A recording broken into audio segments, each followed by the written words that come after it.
Hello everyone, जैसे कि जीत आपकी किताब की सीरीज चल रही है हमारे चैनल पर, तो आज उसी सीरीज का 5th चैप्टर हम आपके लिए लेकर आए हैं, जिसका नाम है प्रेरणा। खुद को और दूसरों को हर रोज प्रेरित करना, जो कि शुरू होता है एक कोड के साथ, जो कि है इंतजार करने वालों को अच्छी चीजें मिलती तो हैं, पर केवल ऐसी चीजें ही मिलती हैं जिन्हें कोशिश करने वाले छोड़ जाते हैं। ये शब्द हैं अब्राहम लिंकन के। मैं 2 बातों में यकीन रखता हूँ। पहला, ज्यादातर लोग अच्छे होते हैं पर वे और अच्छे बन सकते हैं। दूसरा, ज्यादातर लोग ये नहीं जानते कि उन्हें अपनी जिंदगी को बेहतर बनाने के लिए क्या करना चाहिए।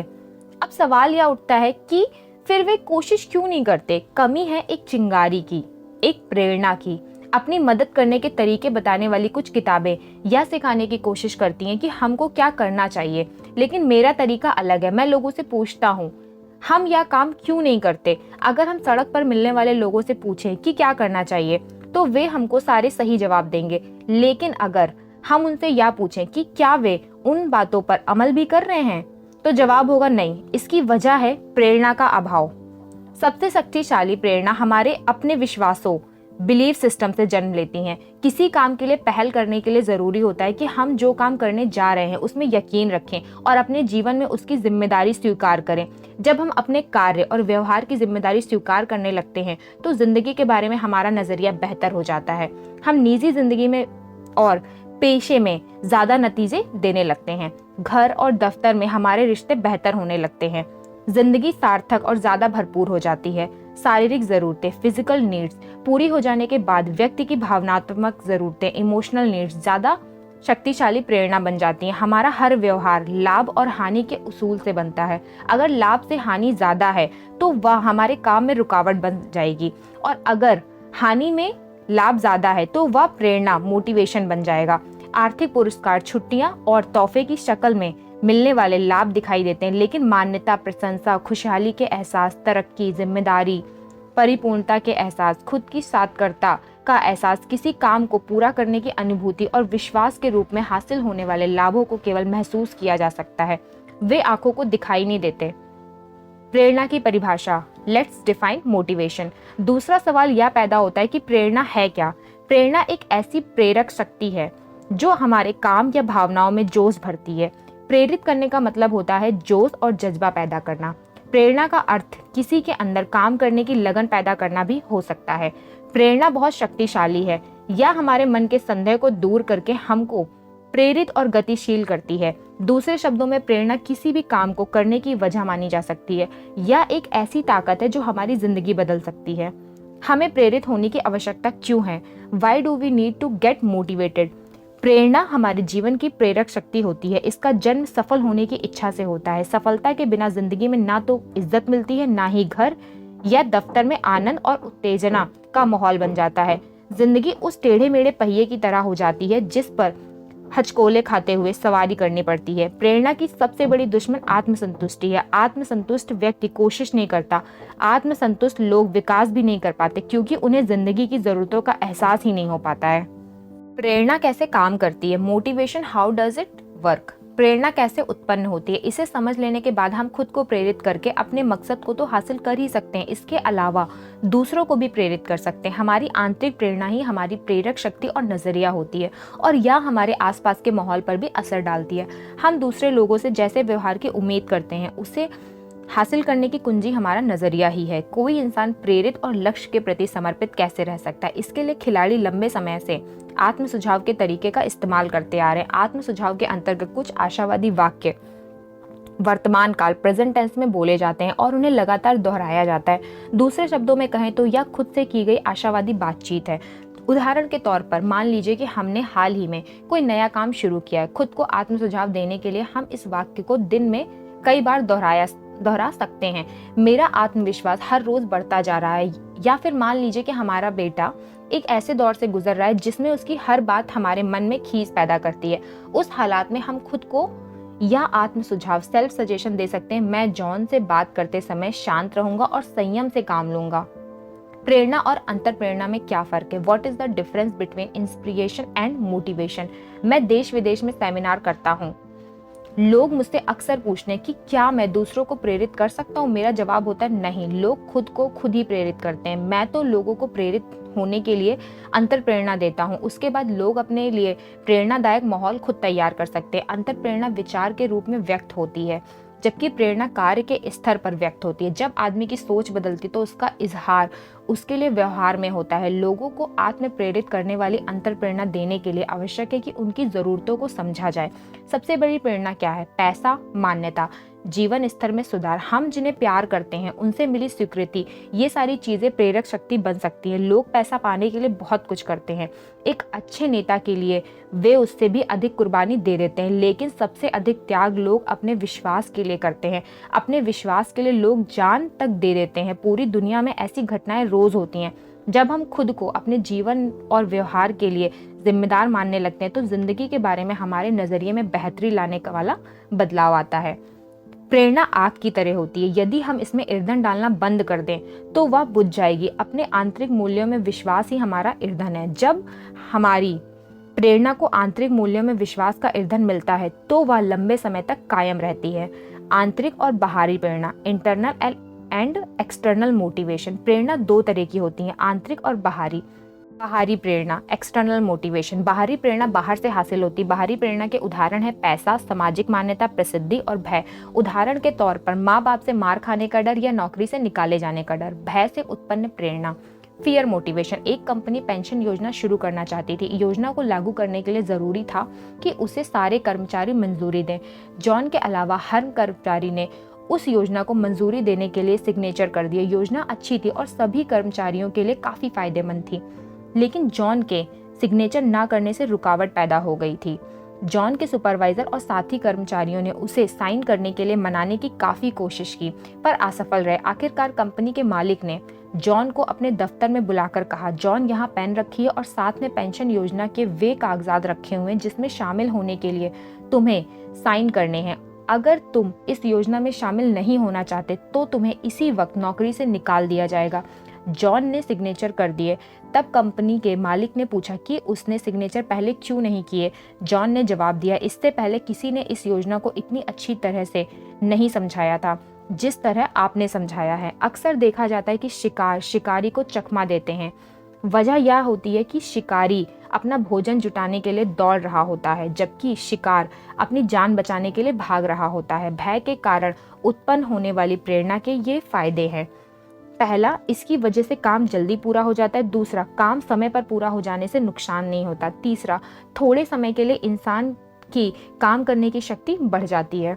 हम इतिहास में पढ़ते हैं कि पिरामिडों को गुलामों ने बनाया था, उनकी लगातार निगरानी की जाती थी और काम न करने पर सजा दी जाती थी। लेकिन डर से जन्म लेने वाली प्रेरणा के नुकसानदेह पहलू भी हैं। मसलन पहला, यह बाहर से दे जाने वाली प्रेरणा है। इसका मतलब यह है कि प्रेरणा तभी तक कायम रहती है जब तक प्रेरणा देने वाला मौजूद रहता है। प्रेरणा देने वाले के हटते ही प्रेरणा भी समाप्त हो जाती है। दूसरा, यह तनाव पैदा करती है। तीसरा, सीमित काम करते हैं जिससे जान बची रहे। चौथा, आखिरकार काम करने की शक्ति घट जाती। पांचवा, यह रचनात्मक को खत्म कर देती है। छठा, लोग डंडे के डर से काम करने के आदी हो जाते हैं और उनसे काम करवाते रहने के लिए बड़े डंडे की जरूरत होती है।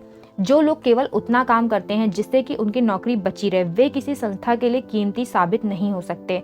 एक ग्राहक ने किसी कर्मचारी से पूछा, तुम यहाँ कब से काम कर रहे हो? कर्मचारी ने जवाब दिया, जब से उन्होंने मुझे नौकरी से निकालने की धमकी दी। प्रोत्साहन प्रेरणा, इंसेंटिव मोटिवेशन। बाहरी प्रेरणा कई तरह के प्रोत्साहन, बोनस, कमीशन, मान्यता आदि के रूप में दी जाती है। प्रोत्साहन प्रेरणा का सबसे बड़ा लाभ यह है कि जब तक असरदार प्रोत्साहन मिलता रहता है तब तक यह काफी कारगर साबित होती है। जरा उस गधे के बारे में सोचिए जिसके आगे एक गाजर लटक रही हो और पीछे एक गाड़ी जुती हुई हो। इस मामले में प्रोत्साहन प्रेरणा कारगर तभी साबित होगी जब गधा काफी भूखा हो, गाजर मीठी हो और गाड़ी पर लदा बोझ हल्का हो। समय समय पर हमको गधे को थोड़ी सी गाजर खाने के लिए देनी होगी, वरना उसका उत्साह खत्म हो जाएगा। थोड़ी गाजर खा लेने के बाद जब गधे का पेट भर जाएगा तो हमको उसके फिर भूखे होने का इंतजार करना पड़ेगा ताकि वह गाजर खाने के लिए गाड़ी खींचे। हमारी व्यवहारिक माहौल, बिजनेस एनवायरनमेंट में भी यही सिलसिला देखने को मिलता है। सेल्समैन अपना कोटा पूरा होते ही काम करना बंद कर देते क्योंकि उनकी प्रेरणा कोटा पूरा होने तक ही सीमित होती है। ऐसी प्रेरणा बाहरी है, अंदरूनी नहीं। आंतरिक प्रेरणा, इंटरनल मोटिवेशन। एक लड़का फुटबॉल खेलने की प्रैक्टिस करने लगातार आता था, लेकिन वह कभी टीम में शामिल नहीं हो सका। जब वह प्रैक्टिस करता था तो उसके पिता मैदान के किनारे बैठकर उसका इंतजार करते रहते थे। मैच शुरू हुए तो वह लड़का 4 दिन तक प्रैक्टिस करने नहीं आया। वह क्वार्टर फाइनल और सेमीफाइनल मैचों के दौरान भी नहीं दिखा, लेकिन वह लड़का फाइनल मैच के दिन आया और उसने कोच के पास जाकर कहा, आपने मुझे हमेशा रिजर्व खिलाड़ियों में रखा और कभी टीम में खेलने नहीं दिया, लेकिन कृपा करके आज मुझे खेलने दें। कोच ने कहा, बेटा मुझे दुख है कि मैं तुम्हें यह मौका नहीं दे सकता। टीम में तुमसे अच्छे खिलाड़ी मौजूद हैं। इसके अलावा यह फाइनल मैच है, स्कूल की इज्जत दांव पर लगी है। मैं तुम्हें मौका देकर खतरा मोल नहीं ले सकता। लड़के ने मिन्नत करते हुए कहा, सर मैं आपसे वादा करता हूँ कि मैं आपके विश्वास को नहीं तोड़ूंगा। मेरी आपसे विनती है कि मुझे खेलने दे। कोच ने इससे पहले लड़के को कभी इस तरह विनती करते हुए नहीं देखा था। उसने कहा, ठीक है बेटे, जाओ खेलो, लेकिन याद रखना कि मैंने यह निर्णय अपने ही बेहतर फैसले के खिलाफ लिया है और स्कूल की इज्जत दांव पर लगी है। मुझे शर्मिंदा ना होना पड़े। खेल शुरू हुआ और लड़का तूफान की तरह खेला। उसे जब भी गेंद मिली उसने गोल मार दिया। कहना ना होगा कि वह उस मैच का हीरो बन गया। उसकी टीम को शानदार जीत मिली। खेल खत्म होने के बाद कोच ने उस लड़के के पास जाकर कहा, बेटा मैं इतना गलत कैसे हो सकता हूँ? मैंने तुम्हें पहले कभी इस तरह खेलते हुए नहीं देखा। यह चमत्कार कैसे हुआ? तुम इतना अच्छा कैसे खेल गए? लड़के ने जवाब दिया, कोच आज मेरे पिताजी मुझे खेलते हुए देख रहे थे। कोच ने मुड़कर उस जगह को देखा जहां उसके पिताजी बैठा करते थे, लेकिन वहां पर कोई नहीं बैठा था। उसने पूछा, बेटा तुम जब भी प्रैक्टिस करने आते थे तो तुम्हारे पिताजी वहां पर बैठा करते थे, लेकिन आज मैं वहां पर किसी को नहीं देख रहा हूँ। लड़के ने उत्तर दिया, कोच मैंने आपको यह कभी नहीं बताया कि मेरे पिताजी अंधे थे। 4 दिन पहले उनकी मृत्यु हो गई। आज पहली बार वह मुझे ऊपर से देख रहे हैं। आत्मसम्मान, उपलब्धि के एहसास, जिम्मेदारी और विश्वास जैसे आंतरिक प्रेरणाएं व्यक्ति के अंदर से आती हैं। आंतरिक प्रेरणा व्यक्ति को अनुभव होने वाली आंतरिक संतुष्टि है। इसका संबंध जीत या सफलता से नहीं होता, बल्कि या तो किसी काम को पूरा करने से महसूस होने वाली पूर्णता से जन्म लेती है। इसका रिश्ता केवल मंजिल पाने से नहीं, बल्कि किसी काम को अंजाम तक पहुंचा देने के एहसास से होता है। किसी निरर्थक लक्ष्य को हासिल करने से आत्मसंतुष्टि नहीं मिलती। आंतरिक प्रेरणा टिकाऊ होती है क्योंकि यह इंसान के अंदर ही जन्म लेती है और आत्म प्रेरणा का रूप लेती है। सफलता पाने के लिए अपनी प्रेरणा को पहचानते और लगातार शक्तिशाली बनाने की जरूरत होती है। अपने लक्ष्य को लिखिए और उसे अपने सामने रखकर सुबह शाम पढ़ा कीजिए। 2 सबसे अधिक महत्वपूर्ण आंतरिक प्रेरणाएं हैं, मान्यता और जिम्मेदारी। मान्यता पाने का मतलब है लोग हमारी प्रशंसा करें, हमको मान सम्मान दें और हमसे जुड़ाव महसूस करें। जिम्मेदारी से आदमी में जुड़ाव और स्वामित्व की भावना जन्म लेती है। वह एक बड़ी तस्वीर का हिस्सा बन जाता है। जिम्मेदारी का अभाव आदमी के उत्साह को घटाता है। मान्यता बाहरी चीज है क्योंकि यह बाहर से हासिल होती है, हालांकि इसका इजहार एहसास आदमी के अंदर होता है। दूसरी ओर जिम्मेदारी एक अंदरूनी एहसास है और इसकी अनुभूति व्यक्ति को अपने अंदर होती है।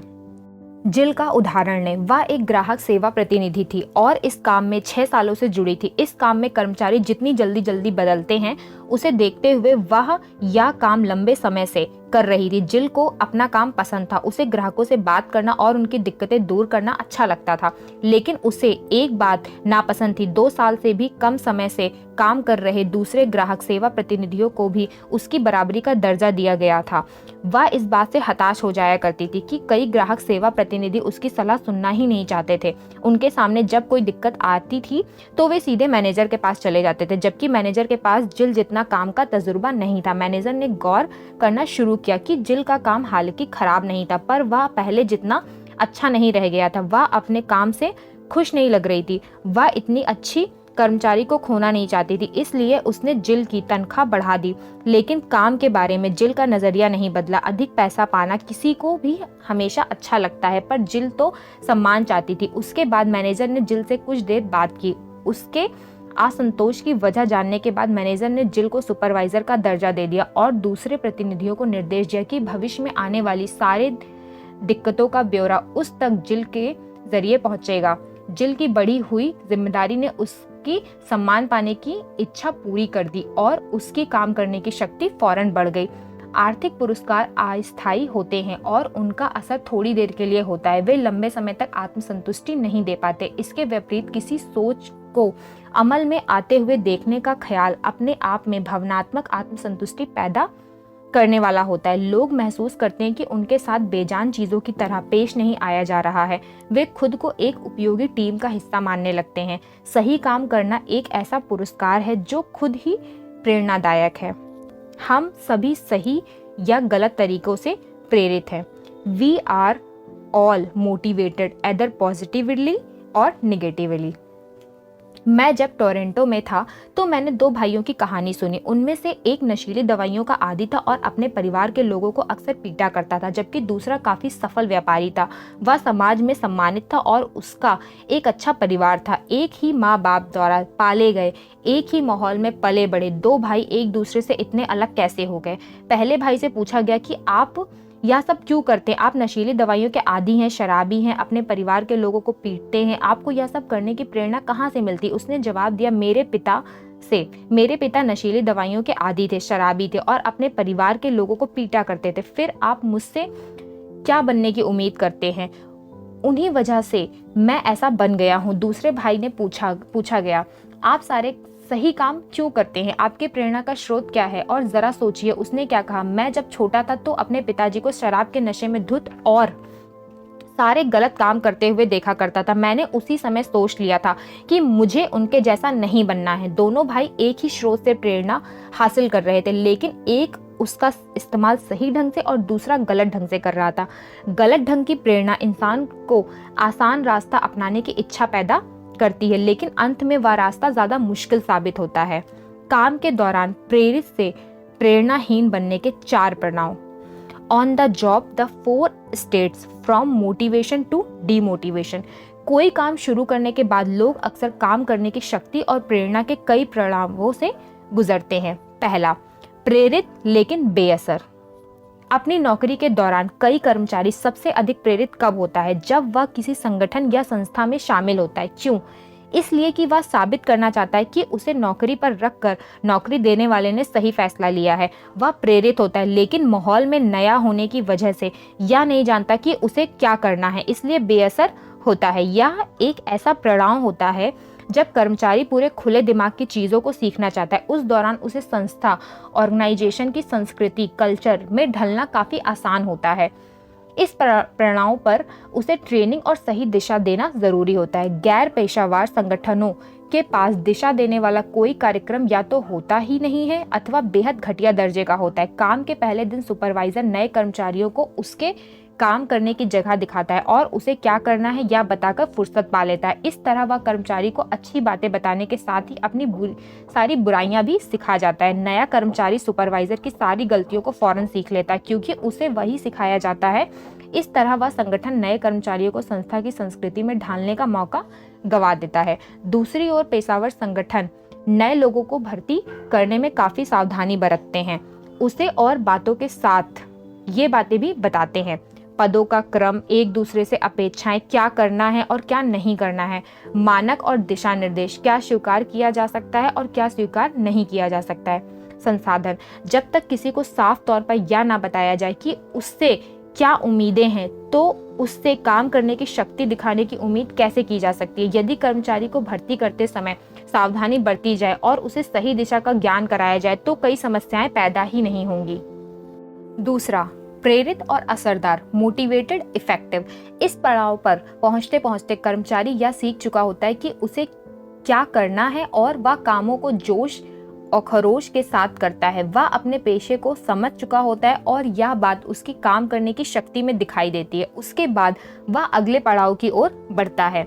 तीसरा, प्रेरणाहीन और असरदार, डीमोटिवेटेड इफेक्टिव। कुछ समय के बाद कर्मचारी की प्रेरणा में कमी आने लगती है। वह अपने पेशे की तिकम्बड़े, ट्रिक्स ऑफ द ट्रेड सीखने लगता है। इस पड़ाव पर पहुंचकर कर्मचारी प्रेरणाहीन हो चुका होता है। वह इतना काम तो करता रहता है जिससे कि मालिक को उसे नौकरी से निकालने का मौका ना मिले, लेकिन वह प्रेरित होकर काम नहीं करता। यह कर्मचारी के विकास के लिहाज से नुकसानदेह होता है। किसी भी संस्था में अधिकतर लोग इसी तीसरे पड़ाव पर होते हैं। एक प्रेरित पेशावर कर्मचारी अपने पेशे की बारीकियों को अच्छी तरह सीखता है और तिकम्बड़े को धोखेबाजों और धूर्तों के लिए छोड़ देता है, लेकिन एक प्रेरणाहीन कर्मचारी कंपनी को नुकसान पहुंचाने लगता है। उसकी खुद की काम करने की शक्ति काम चलाऊ होती है और वह अच्छे काम करने की शक्ति वाले कर्मचारियों का मजाक उड़ाने लगता है। वह नए विचार नई अपनाना चाहता है और अपने चारों ओर निराशा फैलाता है। हमारा मकसद ऐसे कर्मचारियों को वापस दूसरे पड़ाव पर लाना, यानी ट्रेनिंग के जरिए उन्हें फिर से प्रेरित और असरदार बनाना है। किसी कर्मचारी को अधिक समय तक तीसरे पड़ाव पर नहीं रहना चाहिए, क्योंकि यहाँ से वे या तो दूसरे पड़ाव पर वापस लौटकर एक बार फिर प्रेरित और असरदार कर्मचारी बन जाते हैं अथवा चौथे पड़ाव पर पहुंच जाते हैं। चौथा, प्रेरणाहीन बेअसर, डीमोटिवेटेड इनएफेक्टिव।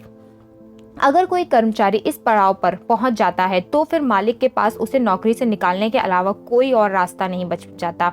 इस बिंदु पर सबसे उचित कदम यही होता है। याद रखिए कि मालिक भी वही चाहते हैं जो कर्मचारी चाहते हैं। वे व्यापार को बढ़ाना और सफल बनाना चाहते हैं। अगर कर्मचारी इस मकसद में मदद देते हैं तो वे मालिक के लिए कीमती बन जाते हैं और खुद अपने लिए भी कामयाबी हासिल कर लेते हैं। प्रेरणाहीन बनाने वाले कारण, डीमोटिवेटिंग फैक्टर्स। शुरू में प्रेरित करने वाला कर्मचारी उस पड़ाव से खिसककर प्रेरणाहीन कैसे बन जाता है? कर्मचारी को प्रेरणाहीन बनाने वाले कुछ कारण ये हैं: अनुचित आलोचना, नकारात्मक आलोचना, सबके सामने अपमानित किया जाना, काम न करने वालों को पुरस्कृत करने से काम करने वालों का उत्साह कम होता है, असफलता या असफलता का डर, सफलता से कई लोग आत्मसंतुष्ट हो जाते हैं, दिशाहीनता, कोई निश्चित लक्ष्य न होना, आत्मसम्मान की कमी, प्राथमिकताएं तय न करना, नकारात्मक आत्मवर्ता, दफ्तर की राजनीति, अनुचित व्यवहार, पाखंड, घटिया मानदंड, तेजी से किए जाने वाले बदलाव, अधिकार दिए बिना सौंपी गई जिम्मेदारी। कोई आवश्यक नहीं है कि एक संतुष्ट व्यक्ति प्रेरित भी हो। कुछ लोग थोड़े में ही संतुष्ट हो जाते हैं। ऐसे मामलों में संतुष्टि निष्क्रियता भरी आत्मसंतुष्टि को जन्म देती है, जबकि प्रेरणा का जन्म उत्तेजना से होता है। उसे और उत्तेजना तभी पैदा होती है जब किसी काम के प्रति पूरा समर्पण हो। प्रेरित करने के नए तरीके तब तक कारगर नहीं हो सकते जब तक प्रेरणाहीन बनाने वाली वजहों को दूर न कर दिया जाए। कई बार प्रेरणाहीन बनाने वाले कारणों को दूर कर देने पर भर से लोग प्रेरित हो जाते हैं। प्रेरक, मोटिवेटर्स। हम जिस मकसद को हासिल करना चाहते हैं वह है आत्म प्रेरणा, सेल्फ मोटिवेशन, यानी एक ऐसी स्थिति जिसमें लोग कोई काम किसी दूसरे की पैदा की हुई वजहों से नहीं बल्कि अपनी खुद की वजहों से करें। ऐसी प्रेरणा ही टिकाऊ होती है। याद रखिए, सबसे बड़ी प्रेरक शक्ति हमारा विश्वास है। हमें खुद में यह विश्वास पैदा करना होगा कि हमारे काम और व्यवहार के लिए हम खुद जिम्मेदार हैं। लोग जब जिम्मेदारी कबूल करने लगते हैं तब क्वालिटी, उत्पादकता, प्रोडक्टिविटी, रिश्तों, टीम भावना के साथ काम, यानी हर चीज में सुधार आ जाता है। दूसरों को प्रेरित करने के कुछ तरीके ये हैं: मान्यता दें, इज्जत दें, काम को दिलचस्प बनाएं, अच्छे श्रोता बने, लक्ष्य तय करने के लिए प्रोत्साहित करें, विकास के अवसर मुहैया कराएं, ट्रेनिंग दें, चुनौती पेश करें, मदद करें, पर दूसरों के लिए उन कामों को ना करें जिन्हें वे अपने लिए खुद कर सकते हैं। निष्कर्ष, कंक्लूजन। लोग कोई काम हमारी पैदा की हुई वजहों से नहीं बल्कि खुद की वजहों से करते हैं। रैल्फ वॉल्डो इमसर्न के साथ घटी घटना से यह बात काफी अच्छी तरह जाहिर होती है। एक बार इमसर्न और उनका बेटा एक बछड़े का बखार में घुसने की कोशिश कर रहे थे। बछड़े का खींच कर और धक्का दे देकर बाप बेटे की बुरी तरह थक गए, पर बछड़ा बखार में नहीं घुसा। तभी एक छोटी सी लड़की उधर से गुजरी। उसने अपनी नन्ही सी उंगली बछड़े के मुंह में डाल दी। उसके बाद तो बछड़ा उंगली को चूसते हुए उस लड़की के पीछे पीछे बखार में बड़े ही आराम से चला गया। कार्य योजना, एक्शन प्लान। शावर के नीचे नहाने वाला हर आदमी इस बात को जानता है कि यह आदमी ही है जो बौछारों से बाहर आता है, खुद को सुखाता है और कुछ ऐसे काम करता है जिससे एक उम्दा फर्क पड़ता है। ये कहा है नोलेन बुस्नेल ने। पहला, ट्रेनिंग के जरिए गर्व की भावना विकसित कीजिए। दूसरा, कार्य क्षमता प्रदर्शित करने वालों को पुरस्कृत कीजिए। तीसरा, अच्छी तरह व्याख्यात और स्पष्ट लक्ष्य तय कीजिए। फोर्थ, ऊंची उम्मीदें रखिए। फिफ्थ, साफ और निश्चित पैमाने तय कीजिए। सिक्स्थ, दूसरों की ज़रूरतों को समझिए। 7वां, दूसरों को भी अपनी व्यापक योजना का हिस्सा बनाइए। 8th, खुद को एक सकारात्मक उदाहरण के रूप में पेश कीजिए। 9th, दूसरों में आत्मसम्मान विकसित कीजिए। तो ये था जीत आपकी किताब का 5th चैप्टर। तो आज के वीडियो में इतना ही, बाकी का नेक्स्ट चैप्टर में।